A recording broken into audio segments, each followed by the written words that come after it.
मोहब्बत के बाद एपिसोड 2 में कहानी वहां से आगे बढ़ती है जहां दानिश तैमूर, हारिस और यमुना जैदी अनाया के दरमियान खामोश मगर गहरी कशमकश जन्म लेती है।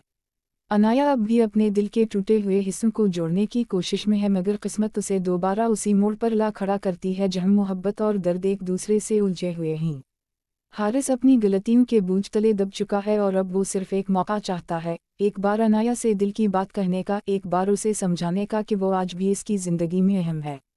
मगर अनाया अब वो लड़की नहीं रही जो किसी वादे या लफ्ज़ पर यकीन कर ले।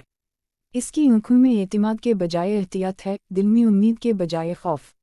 एपिसोड में जज्बाती तसादुम का पहला धमाका उस वक्त होता है जब दोनों एक ही महफिल में आमने सामने आ जाते हैं। अनाया का चेहरा बेचैन, हारिस की नज़र पशीमान। खामोशियों में बोलते मकालमे, टूटी यादें और दिल का शोर, सभी कुछ इस एक लम्हे में समूया हवा है। यहाँ से कहानी दर्द से सफ़र करते हुए एहसास की तरफ बढ़ती है। अनाया के घर लूटने पर उसकी मां से समझाती है कि दिल की जंग कभी बाहर नहीं जीती जाती, अंदर जीती जाती है।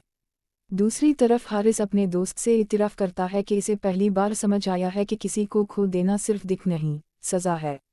दोनों किरदार अपने अपने ज़ाविये से मोहब्बत की कीमत और जुदाई की सज़ा को महसूस कर रहे हैं।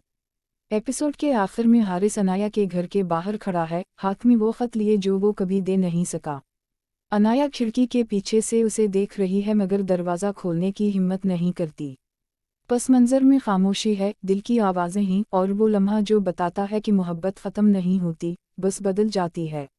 अगर वीडियो पसंद आए तो लाइक करें और चैनल को सब्सक्राइब करें।